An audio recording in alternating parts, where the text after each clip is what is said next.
If I'm going to the theater, then I ought to change.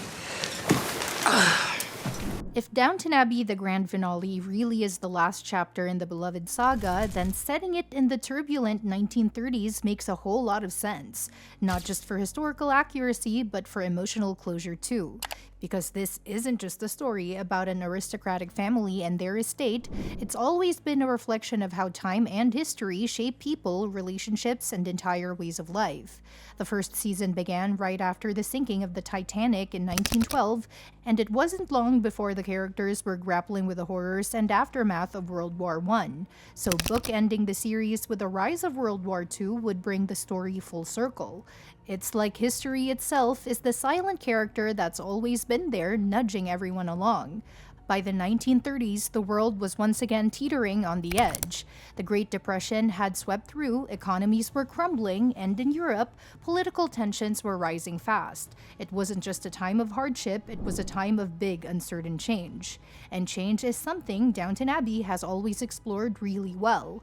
Whether it was women getting the right to vote, the decline of the British aristocracy, or the rise of the working class, the show has never shied away from the way progress feels both exciting and unsettling. So having the Crawley family and the staff downstairs navigate the tail end of the 1930s would feel like a natural continuation of what's come before.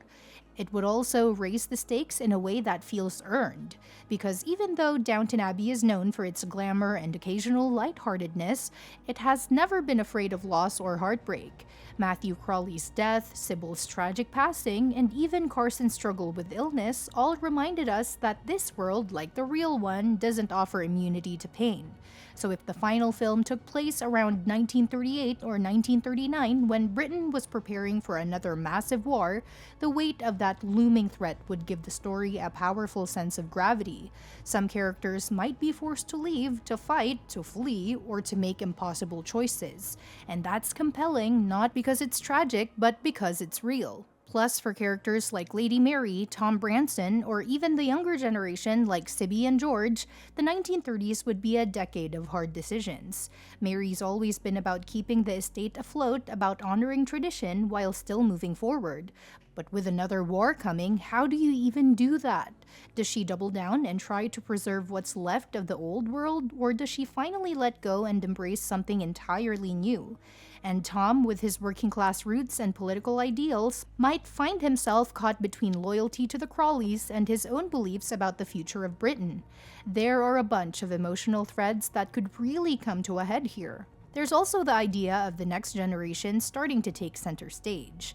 The show's timeline has moved steadily forward, and now kids like George and Sibby are growing up in a very different world than their parents. They wouldn't have any memory of the grandeur of the Edwardian era. For them, the 1930s would feel more modern, more unstable, and maybe even more exciting.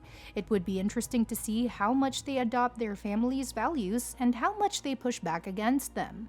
It's the classic new meets old dynamic that Downton Abbey has always done so well. Bringing World War II into the picture wouldn't necessarily mean showing battles or turning Downton Abbey into a war drama.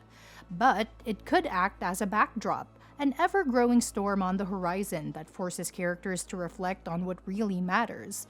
Maybe someone goes off to war, maybe the estate is repurposed for the war effort like so many were, or maybe it's more personal, like a character grappling with fear, loss, or a shifting identity as the world they've known begins to disappear for good. Ending the franchise in this era feels fitting because, in a way, the early 20th century ends there too. The aristocracy that once seemed untouchable was fading.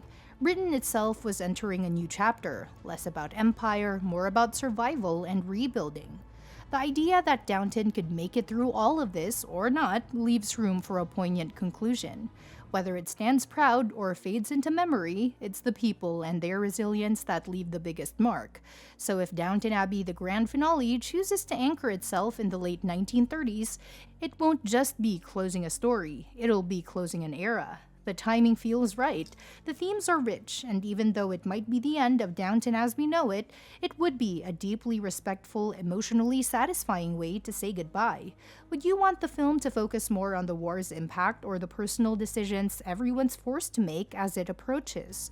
Downton Abbey, the grand finale, has officially revealed its first footage at CinemaCon, and it's already tugging at the heartstrings of longtime fans. Set to hit theaters this September, the upcoming film promises to be the final chapter in the beloved British period drama, a send-off that wraps up 6 seasons of television and 2 well-loved feature films. And even though specific plot details are still being kept under wraps, the CinemaCon presentation offered a glimpse of what's to come, and it sounds like this finale is going to be both emotional and celebratory. During Universal's presentation at CinemaCon, Focus Features showcased the first trailer for Downton Abbey the grand finale, and according to those in attendance, including Screen Rant's Mansoor Mitaiwala, the footage was filled with nostalgia. It begins on a horse track, with the Crawleys gathered and Carson welcoming everyone to the year 1930. That line alone, "Welcome to 1930," carries weight because this is a brand new decade for the Downton characters, and historically, every decade has brought major changes for the family and their loyal staff. As the trailer unfolds, we catch glimpses of Lady Mary and Edith, both elegant as ever, with Mary standing out in a striking red ensemble. One by one, the original cast members return to Downton Abbey, reminding us just how deep our connection to these characters runs. There are several shots of parties, laughter, and moments of joy, so even though this is the final film, it doesn't look like it'll be a somber goodbye. In fact, it seems more like a tribute to the legacy of the estate and the people who've called it home. One especially poignant moment comes at the end of the trailer when Robert, played by Hugh Bonneville, gently kisses his hand and places it on the side of the abbey. It's subtle but full of meaning, because while it isn't confirmed whether the Crawleys will actually be saying goodbye to the house for good, that gesture certainly feels like a farewell. It's quiet, respectful, and deeply personal, just like so many of the moments that have made the series special. Of course, the emotional weight of this film isn't just tied to the storyline. It's also about who isn't there. This will be the first Downton Abbey movie without Maggie Smith's iconic Dowager Countess, Violet. Her character died at the end of a new era, and the actress herself sadly passed away in 2024. So even though the trailer doesn't mention her, there's little doubt that the grand finale will serve as a tribute to both the character and the woman who brought her to life. Violet was sharp, witty, and often the heart of the series, so her absence will definitely be felt. Whether it's Mary managing the estate, Tom balancing his progressive ideals with family loyalty, or Daisy and Mrs. Patmore continuing to adapt to modern life, everyone has their own journey to conclude. And that's that for today's video. Thanks for watching, and we will see you in the next one.